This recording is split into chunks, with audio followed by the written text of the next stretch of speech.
कर रहा हूँ, ठीक।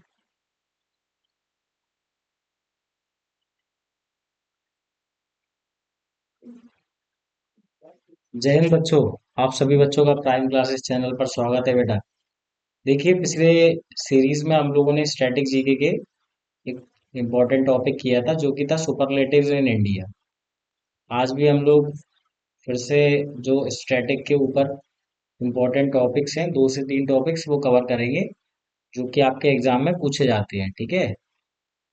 आपके एग्जाम के लिए इम्पोर्टेंट है। इसमें हम सबसे पहले करेंगे कवर, वो होंगे निकनेम्स ऑफ दी सिटीज। जो भी फेमस निकनेम्स हैं सिटीज के, वो हम करेंगे इसमें, ठीक ठीक है ना। जैसे आपने देखा होगा क्वेश्चन में आ गया था कि कौन सी सिटी है जिसे पिंक सिटी कहते हैं, है ना। कौन सी सिटी है जिसे गार्डन सिटी कहते हैं, ठीक है। कौन सी सिटी है जिसे सिलिकॉन वैली कहते हैं। इस तरीके के जो जोग्राफिकल और सिटी पे जो सरनेम्स हैं वो पेपर के अंदर आते हैं। तो उसी के ऊपर आज हम लोग करेंगे टॉपिक। इसके बाद हम लोग करेंगे स्पोर्ट्स पे, ठीक है। स्पोर्ट्स के बाद फिर हम करेंगे, देखिए, स्पोर्ट्स के बाद फिर हम लोग करेंगे मेजर ट्राइबल कम्युनिटीज करेंगे इंडिया की क्या क्या है इम्पोर्टेंट। इसके बाद फिर हम लोग स्लोगन्स करेंगे, slogans of Indian freedom fighters, ठीक है। इस तरीके से आज हम कंप्लीट कर लेंगे 3 टॉपिक्स। तो देखिए, पहला क्या है। सबसे पहला दिया हुआ है निकनेम्स। आप ऐसे हेडिंग डाल सकते हो, nicknames, nicknames of important cities, ठीक है। ये हो गया निकनेम्स ऑफ इम्पोर्टेंट सिटीज करके टॉपिक हो जाएगा। देखिए, पहला है लुधियाना।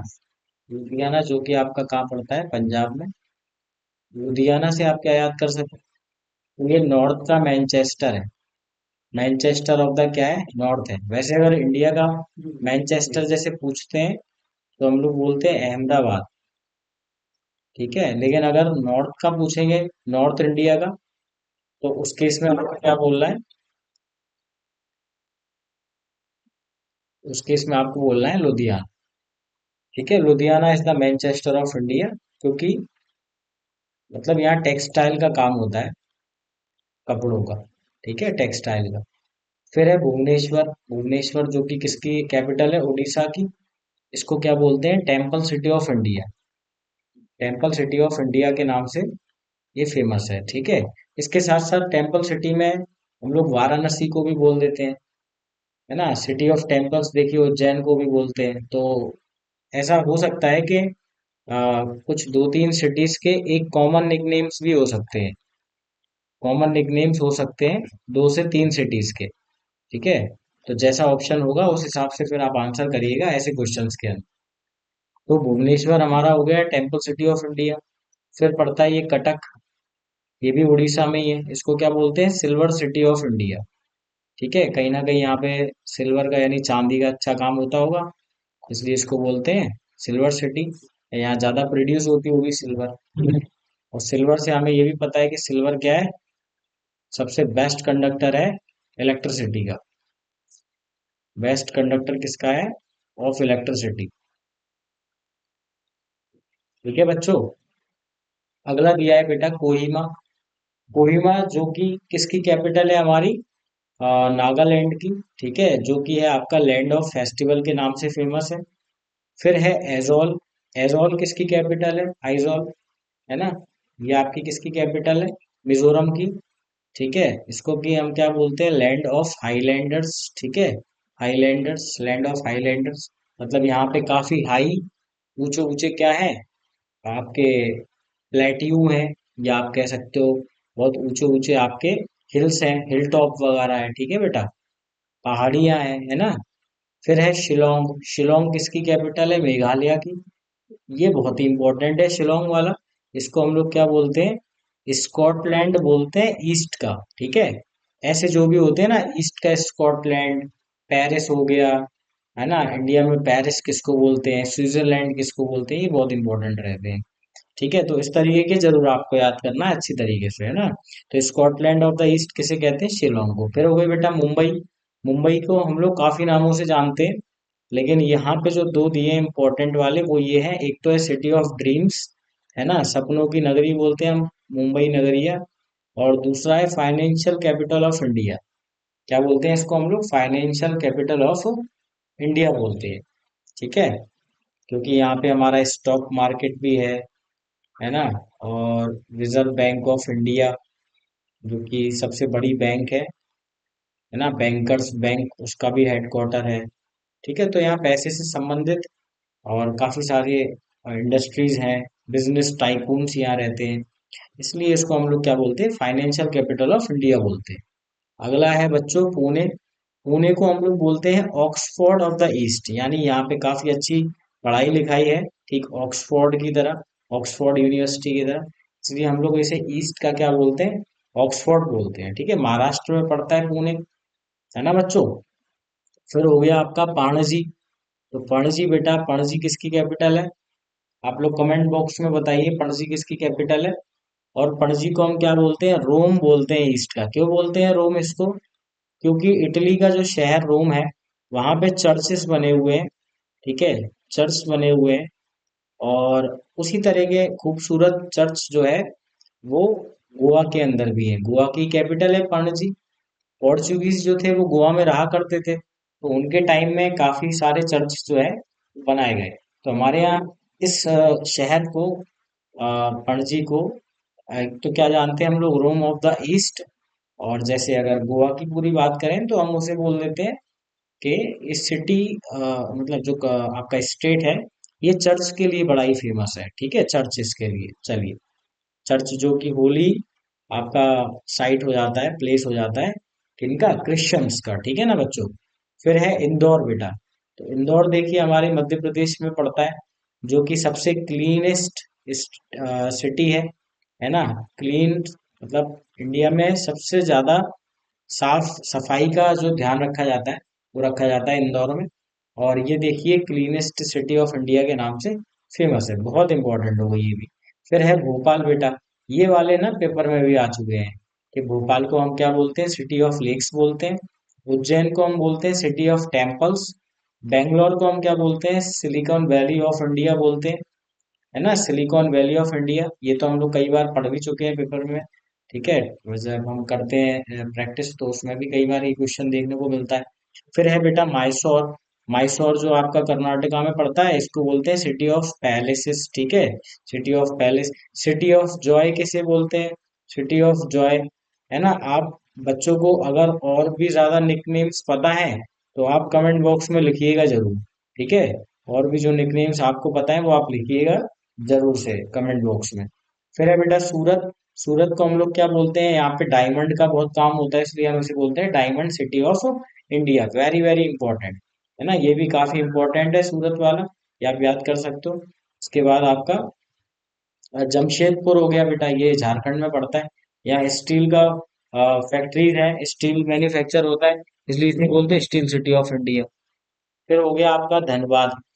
तो धनबाद ये आपका क्या हो जाएगा? कोल कैपिटल ऑफ इंडिया के नाम से हम इसको जानते हैं। बाकी कोल को अपन क्या जानते हैं? और कि कोल हमारा कैसा है? ब्लैक, ब्लैक डायमंड, है ना। हम लोग कोल को क्या बोलते हैं? Black diamond. कोल का भी अपना एक निकनेम है। फिर है शिमला। शिमला को हमको क्या बोल देते हैं? Queen of the hills. ठीक है, क्वीन ऑफ द हिल्स के नाम से ये फेमस है। तो ये थे हमारे बच्चों निकनेम्स। अब हम चलते हैं आगे, और आपको अगर इससे भी ज्यादा आते हैं तो आप कमेंट बॉक्स में लिखिएगा। ठीक है,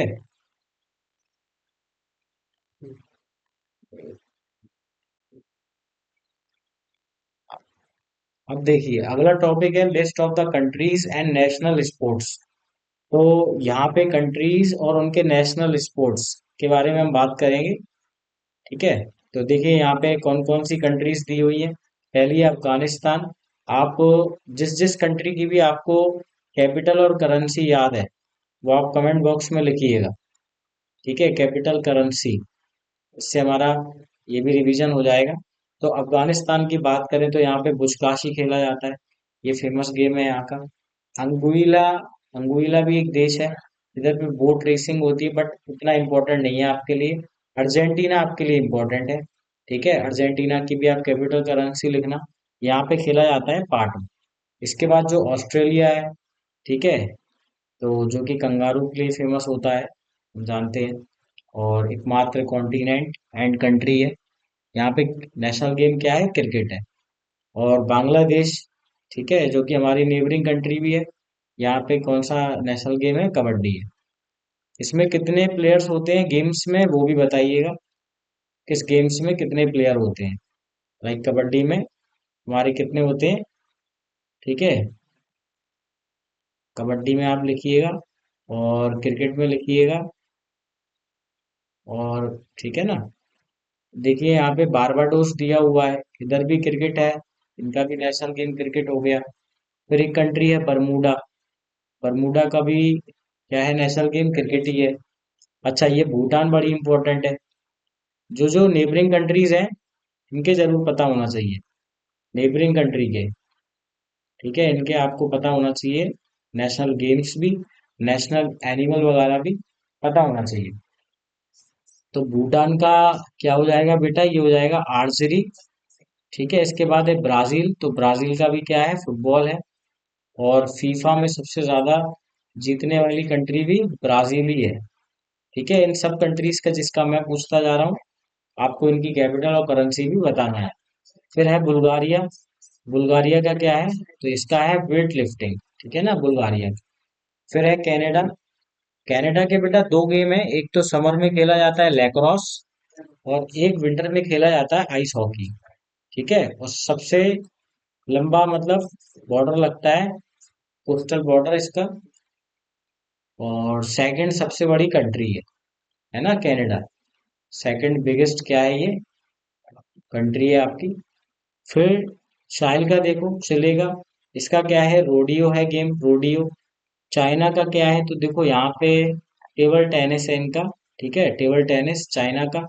कोलंबिया का आपका तेजो है, ये इतना इम्पोर्टेंट नहीं है। क्यूबा इम्पोर्टेंट है, कर सकते हो। क्यूबा को और किस निकनेम से जानते हैं, ये भी बताइएगा। क्यूबा का निकनेम क्या है, ये बताइएगा। जैसे हम लोग क्यूबा को क्यों जानते हैं, या क्यूबा क्यों फेमस है, किस चीज का प्रोड्यूसर है क्यूबा, ठीक है। और क्यूबा की कैपिटल और करेंसी भी बताना। बेसबॉल तो इसका हो जाएगा गेम। और कैच रिपब्लिक का बेटा आइस हॉकी है। डेनमार्क का आपका क्या है, एसोसिएशन और फुटबॉल और हैंडबॉल दो है इनके भी, फुटबॉल और हैंडबॉल।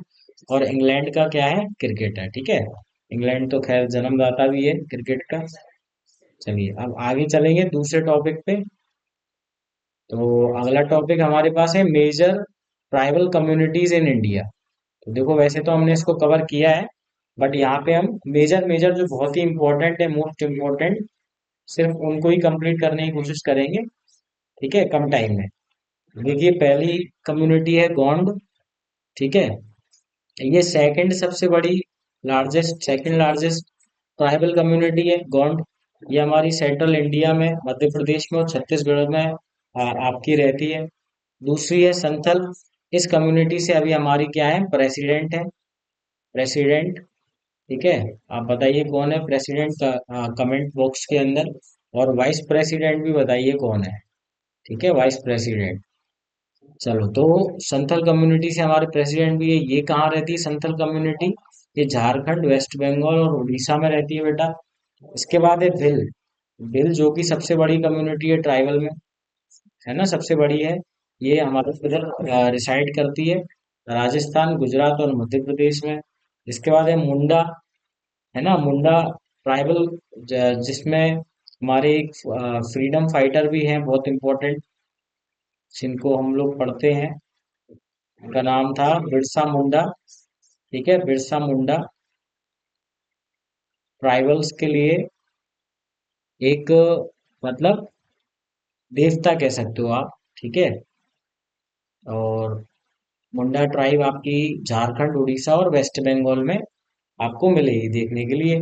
इसके बाद है मीठी ट्राइब, ये बहुत इंपॉर्टेंट है क्योंकि ये अभी बहुत ज्यादा चर्चाओं में रह चुकी है, ठीक है, मीठी ट्राइब और कुकी ट्राइब। इसके बाद है मणिपुर में है ये वाली कोनयक ट्राइब है, कोनयक ट्राइब, ये नागालैंड में है बेटा। इसके बाद है Bodo tribe, very very important for your exam. Bodo tribe आपकी किधर की है? आसाम की, ठीक है, बोडो ट्राइब। फिर है बेटा नागा ट्राइब। देखो नागा ट्राइब को तो याद करना आसान है, क्योंकि नागा ट्राइब में नागा और ये नागालैंड में पड़ती है, तो यहाँ से आप रिलेट करके आराम से याद कर सकते हो। और ओंजेस ट्राइब बहुत इंपॉर्टेंट है। ओंजेस ये कहाँ की है? अंडमान एंड निकोबार आइलैंड की है। और यहाँ पे एक ट्राइब और अभी न्यूज में थी, जो कि थी आपकी शोम्पेन ट्राइब। शोम्पेन ट्राइब, क्योंकि इन्होंने वोट दिया था, ठीक है, पिछली बार लोकसभा इलेक्शन में 2024 में, इसलिए ये भी इम्पोर्टेंट है। और फिर है बेटा तोडा ट्राइब। तोडा जो कि तमिलनाडु की है, नीलगिरी में रहती है, नीलगिरी हिल्स में। फिर है हो ट्राइब। हो जो कि झारखंड और उड़ीसा की है। ये आप नहीं भी करो तो चल जाएगा। ओरोन ट्राइब बहुत इंपॉर्टेंट है। ओरोन आपकी झारखंड, छत्तीसगढ़ और उड़ीसा में रहती है। फिर है लेप्चा ट्राइब। लेप्चा बेटा सिक्किम और वेस्ट बंगाल में रहती है। फिर है भूटिया ट्राइब। भूटिया आपकी सिक्किम और अरुणाचल प्रदेश में रहती है। ये तीनों ही बहुत इंपॉर्टेंट है। देखो मैं बताता जा रहा हूँ कौन कौन सी इंपॉर्टेंट है, जिस पे स्टार मार्क कर रहे हैं। ये सारी ऐसी हैं जो आपको याद होना चाहिए, ठीक है। अब जरूरी नहीं है कि भिल और गोंडी पूछता रहे, हो सकता है कोई नई ट्राइब भी पूछ ली जाए, है ना। बाकी ट्राइब्स के बारे में अच्छे से आप पढ़ सकते हो, हम लोग ऑलरेडी कवर कर चुके हैं टॉपिक को। गारो ट्राइब की बात करें तो ये बेटा मेघालय की है। देखो यहाँ पे तीन पहाड़ के नाम भी है, गारो, खासी और जैंतिया।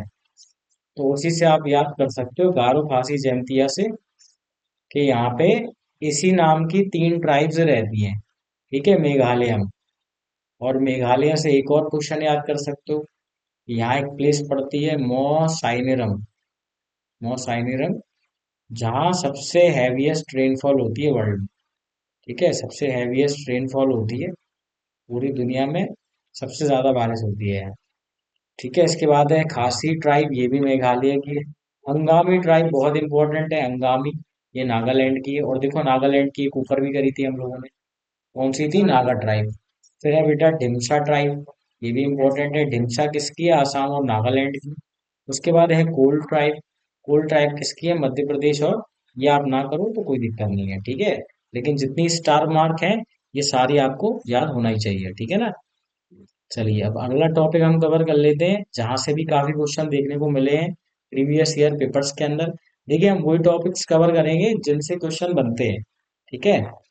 हाँ, इससे कि अगर ऐसे टॉपिक से क्वेश्चन आए तो आपका गलत ना हो। यहाँ पे देखिए कुछ हमारे स्लोगन्स हम देखेंगे इम्पोर्टेंट, नारे जो हमारे फ्रीडम फाइटर्स ने दिए, ठीक है। और इन सब के बारे में आप लोग थोड़ा थोड़ा तो जानते ही हो। जैसे महात्मा गांधी, जिनको कि हम क्या कहते हैं? फादर ऑफ द नेशन, ठीक है, फादर ऑफ द नेशन। इनके बारे में जो जानकारी आपको पता है आप कमेंट बॉक्स में उसको शेयर करें। तो इनका नारा था फेमस, डू और डाई, ठीक है। ये इन्होंने एक आंदोलन किया था 1942 में। 1942 में एक आंदोलन किया था, भारत छोड़ो आंदोलन, ठीक है, क्विट इंडिया मूवमेंट। और उसी समय इन्होंने ये नारे का उपयोग किया था, ठीक है, लोगों को मोटिवेट करने के लिए। और दूसरे हमारे हैं सुभाष चंद्र बोस, जिनको कि हम लोग निकनेम नेताजी से जानते हैं, ठीक है, नेताजी। इन्होंने दिया था give me blood and I will give you a freedom, यानी तुम मुझे खून दो मैं तुम्हें आजादी दूंगा, इस तरह का नारा इन्होंने दिया था। फिर है हसरत मोहानी, इन्होंने दिया था इनकलाब जिंदाबाद। लेकिन इस नारे को पॉपुलर जो किया था ना, वो किया था भगत सिंह जी ने, ठीक है। पॉपुलर तो इसको किसने किया था, इस नारे को? हमारे भगत सिंह ने किया था, ठीक है, भगत सिंह जी ने। लेकिन जो इसको लिखा था, या जिन्होंने ये नारा दिया है, वो थे हसरत मोहानी, ठीक है, तो आप ये ध्यान रखिएगा। उसके बाद है चंद्रशेखर आजाद, ठीक है। और चंद्रशेखर आजाद की अगर हम देखें तो इनका नारा क्या है, देखिए, दुश्मन की गोलियों का हम सामना करेंगे, आजाद ही रहे हैं आजाद ही रहेंगे। कितना शानदार जो है, आप देख रहे हैं लाइन है। पूरे में ब्रिटिशर्स ने इनको घेर लिया था मतलब, और इनके पास एक ही सिंगल बुलेट रह गई थी खाली, जिससे और कहीं ना कहीं उन्हें मालूम था कि सरेंडर वो करना चाहते नहीं थे, तो उन्होंने अल्फ्रेड पार्क में ही, जो कि अब अल्फ्रेड पार्क का नाम आजाद पार्क हो गया है, तो वहां पे इन्होंने सुसाइड कर लिया था। ठीक है, कह सकते हो आप। हाँ, मतलब इन्होंने हेड गोली मतलब मार ली थी। ठीक है, खुद को ही। चलिए, तभी ये लाइन लिखी भी है कि दुश्मन की गोलियों का हम सामना करेंगे, आजाद ही रहे हैं, आजाद ही रहेंगे। ठीक है। चलिए, फिर है बाल गंगाधर तिलक। इनका नारा क्या है? Swaraj is my birth right and I shall have it. यानी जो स्वराज है वो मेरा जन्म सिद्ध अधिकार है और मैं इसको लेके रहूंगा। यानी यहाँ पे भी आजादी की बात करी गई है। सभी लोग ब्रिटिशर्स से क्या चाहते थे? देश को रिहा कराना चाहते थे, आजाद कराना चाहते थे। ठीक है, ये वही फ्रीडम फाइटर्स हैं जिनके बदौलत आज हमारा देश आजादी आजादी को प्राप्त कर सका है। ठीक है बच्चों। फिर है लाला लाजपत राय। इन्होंने क्या दिया था? Simon go back. ठीक है, साइमन गो बैक का नारा इन्होंने दिया था, लाला लाजपत राय ने। आप इन सभी के निकनेम जितने भी आपको बताएं आप बताएंगे। ठीक है, जैसे कि बाल गंगाधर तिलक को हम किस निकनेम से जानते हैं, लाला लाजपत राय को किस निकनेम से जानते हैं। ठीक है ना। फिर है राम प्रसाद बिस्मिल, वेरी इंपॉर्टेंट। इनका भी काफी इंपॉर्टेंट स्लोगन है, सरफरोशी की तमन्ना अब हमारे दिल में है। ठीक है, ये पूरी लाइन है प्रॉपर, उसका ये छोटा सा एक यहाँ पे लिखा हुआ है आपका। ठीक है, वर्ड्स लिखे हैं कुछ। फिर है सरदार वल्लभ भाई पटेल। इन्होंने क्या दिया था? जो कि हमारे क्या कहलाते हैं? Iron man of India. और इनके बर्थडे पे हम मनाते हैं 31 अक्टूबर को, है ना, नेशनल यूनिटी डे। ये बात तो आप सभी को पता ही है। तो इन्होंने दिया था, man power without unity is not a strength. ठीक है, क्यों बनाते हैं यूनिटी डे? क्योंकि इन्होंने इंडिया को यूनाइट करने में मदद करी है। बहुत सारे जो प्रांत थे उनको जोड़ के स्टेट्स बनाए हैं। ठीक है, इंडिया को यूनाइट किया। और उसमें लिखा भी है, देखो, कि man power without unity is not a strength. यानी अगर यूनिटी नहीं है तो स्ट्रेंथ नहीं है। हम लोगों के बीच में यूनिटी होना चाहिए, लेकिन वो यूनिटी ऐसी हो जो हार्मोनाइज्ड हो, यानी कि हमारे बीच में शांति भी रहना चाहिए। ऐसा नहीं होना चाहिए कि हम आपस में लड़े मरे। ठीक है, और प्रॉपरली यूनाइट होना चाहिए, and then it become a spiritual power. ठीक है बच्चों। अगले हैं रानी लक्ष्मीबाई। तो रानी लक्ष्मीबाई ने क्या नारा दिया था? कि मैं अपनी झांसी नहीं दूंगी। ठीक है, लॉर्ड डलहौजी था एक वाइसरॉय, वो हड़पने की कोशिश कर रहा था झांसी को। तब इन्होंने ये नारा दिया था और बराबर डट के सामना किया। और बाकी तो आप लोग जानते ही हो। ठीक है, किस तरह का ब्रेवरी जो है उस समय दिखाई गई 1857 के रिवॉल्ट में, है ना। चलिए, जो अंग्रेज इनका सामना कर रहा था, ह्यूज रोज, वो भी कहता है कि मैंने इतनी ब्रेव लेडी आज तक नहीं देखी। ठीक है, मतलब उसे ऐसा लगा ही नहीं कि वो एक लेडी का सामना कर रहा है। जिस तरीके से ये भारी पड़ी, मतलब लड़ाई के दौरान अंग्रेजों पे। ठीक है। चलिए, इसके बाद है मातंगिनी हजरा। इन्होंने दिया था वंदे मातरम। ठीक है, तो देखिए, वैसे हमें पता है कि वंदे मातरम जो पढ़ते हैं हम लोग, तो बंकिम चंद्र, ठीक है, बंकिम चंद्र चटर्जी, यही है ओरिजिनल। ठीक है। अगले हैं विपिन चंद्र पाल। इन्होंने क्या दिया था? Freedom is not given, it is taking. कि आजादी जो है वो देते नहीं है, आजादी को छीना जाता है, लिया जाता है। ठीक है। चलो, उसके बाद है नाना। क्योंकि देखो, अंग्रेज तो नहीं चाहते थे कि वो हमें छोड़े। ठीक है, हमें कहीं ना कहीं खुद ही कुछ ऐसा करना था कि वो चले जाएं, है ना, हमारा देश छोड़ के चले जाएं, आजाद कर दें हमें। तो ली गई है आजादी, है ना। चलिए, Nana Saheb, we will not surrender the British, we will fight till our last breath. तो ये नाना साहेब जो थे, ये भी 1857 की लड़ाई में क्या थे? इन्वॉल्व थे। और इन्होंने उस समय नारा दिया था कि हम ब्रिटिशर्स के आगे सरेंडर नहीं करेंगे, या तो लड़ेंगे, ठीक है, और जब तक लड़ेंगे, जब तक आखिरी सांस है तब तक लड़ेंगे।